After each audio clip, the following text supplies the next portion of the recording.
Hello, my friends. Hey, Nix here. In this short video, and I'll try to keep it short, I will, want to talk about the importance of moral philosophy, right? This is where I get to just think out loud about some of the things that are really passed over in the bustle of the social media world that we live in, where everything is clipped into sound bites and whatnot.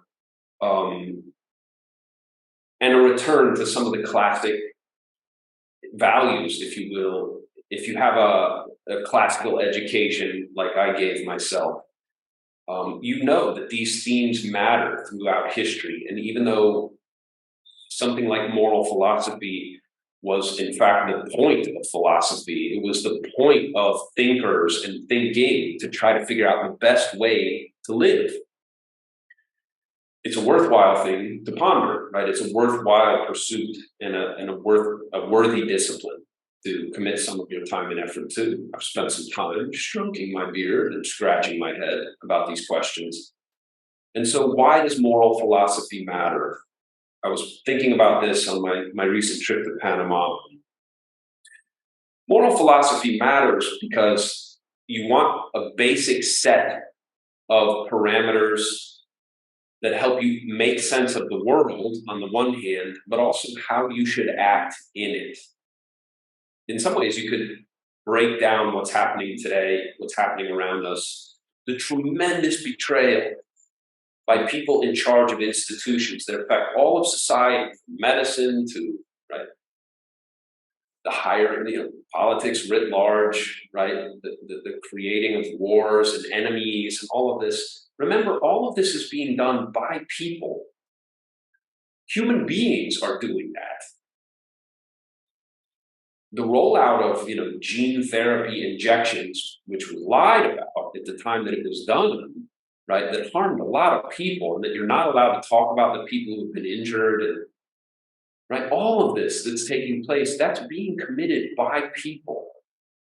What kind of people commit such unbelievable acts? Human beings commit those kind of acts, and you and I are human beings, which means you and I are capable of something similar. So what's the difference that prevents, why am I on this side talking about these things from this point of view, while other people are figuring out, what ridiculous thing they can force you to do next? Why? Part of that is moral philosophy, or the philosophy of how you should conduct yourself. The wild times we're living through, in some ways, have their roots here, I believe, and that, as others have before me have pointed out, right, human beings exist suspended between order and chaos. Okay, it's a good dichotomy to draw. It at least helps polarize, at least helps you to navigate by sort of understanding how to set your compass amidst two such formidable forces. We're surrounded by the chaos of aging, for example, the drives and desires of being human, right? It's a type of chaos as well. And the ordering principles of civilization, one of which, to be sure, is that we try to minimize aggressive violence. If you break violence into two things, there is such a thing as defending yourself. Well, if you don't have the right to defend your own life, then you don't have the right to live.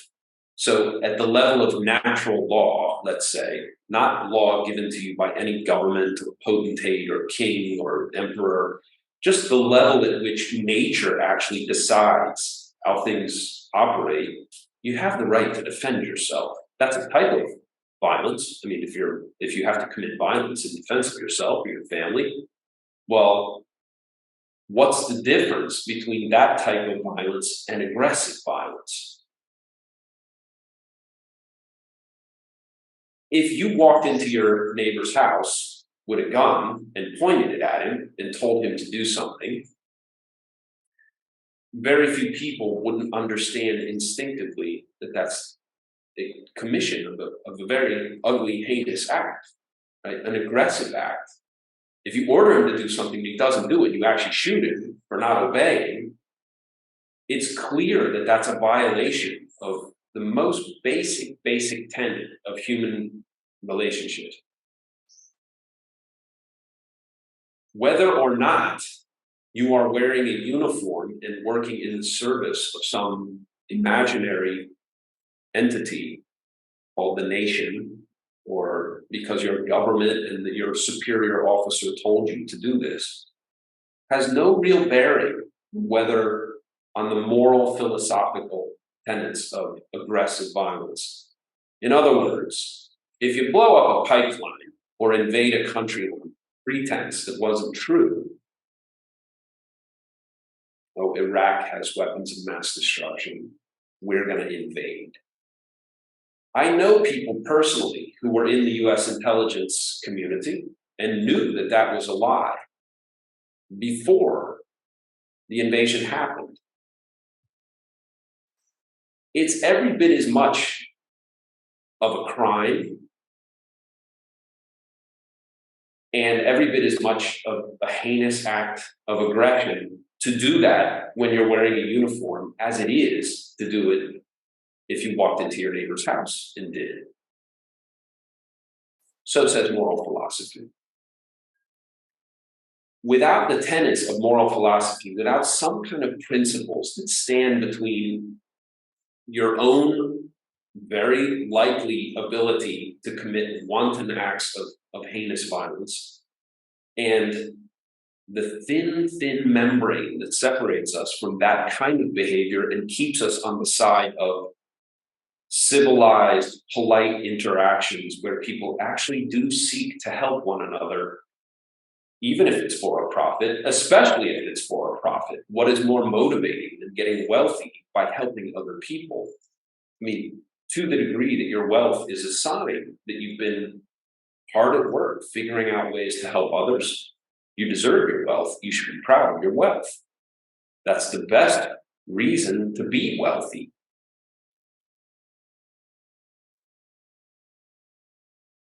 Moral philosophy matters because without it, you end up in the situation that we're in today. And the belief that anything goes, there's no wrong, there's no right, as I believe it was Tolstoy said, if there's no God, then everything is permitted. And so this notion of what is the correct way to live is, in some ways, the deepest question you can ask. I mean, we are alive, and while we are alive, we have this problem of how best to live. It may be that the masses cannot figure out even what the question is, cannot figure out how to answer a question like that. And so they require a superior force to sort of propagandize them or trick them or guide them or direct them in whatever way the elites deem is important and necessary. That's the argument. I recently read Edward Bernay's book titled Propaganda. And in the foreword to the book, actually he makes a case that this is exactly what has to happen. That basically, regular people are too stupid to know how to conduct themselves. And so they need to be they need to have their thoughts programmed and their behavior manipulated in such a way that it's beneficial for them. They're basically dumb brutes, and they need to be treated like cattle and sort of branded and herded in one direction so that society can be productive and function. I'm not sure that I agree with that, but there's certainly a lot of behavior that supports it. I take it that if you're watching this, that you're not that. You're not part of the herd, right? That thinks that it's okay to ignore something as important as, but what belief system do you have that controls your behavior? What moral philosophical bedrock are you resting your character on? Especially for young people, if there are young people watching this, this question really matters. And lest anyone think I'm preaching or wagging my finger or tisking anybody else, God knows I've committed plenty of atrocious acts on my own part, never violence. I never had to commit violence or chose to commit violence aggressively against others. But God knows I've done things that would not be defensible according to any kind of correct moral philosophy. I'm sure we all have. This is the basis, really, in the Christian tradition of forgiveness, at any rate. And maybe life requires those lessons. Fair enough. I think it does. I think part of the lesson of life is that all the things you get wrong, you get to see that you got all those things wrong, right? And part of that is, to be sure, right, bad behavior toward your fellow man, of which I've been guilty many times, no question about it. But the most interesting figure, I would say, in the recent past, and I'll leave you with this, is, of course, love him or hate him, Trump will go down in this tremendously tumultuous time. And of course, to the degree that AI can wipe this guy out or paint him as a real villain, he is, of course, still beloved by a huge number of people.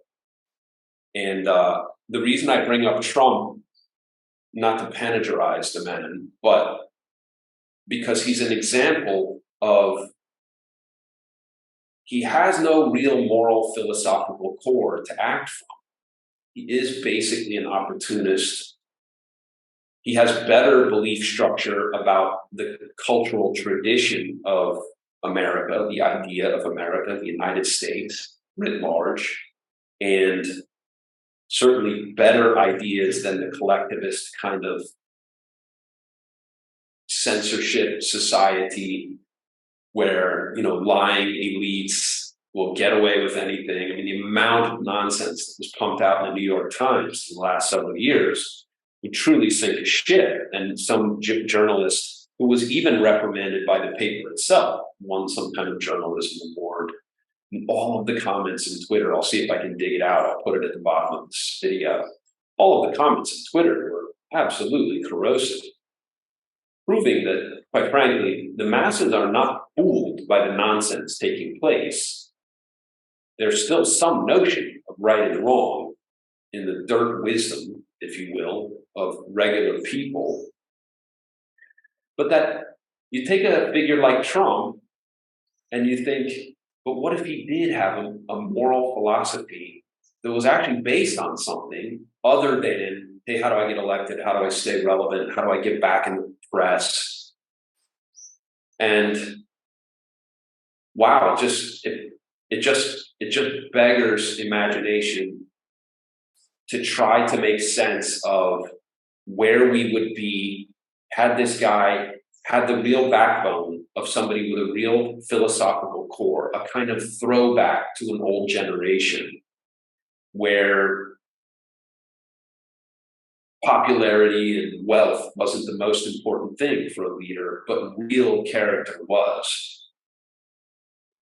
But what if he didn't order lockdowns? He could have stopped it. What if he didn't put Fauci in charge of this whole charade? He could have stopped that.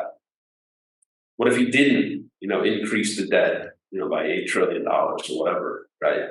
Tremendous money printing, orgy of money printing that took place on his watch as well.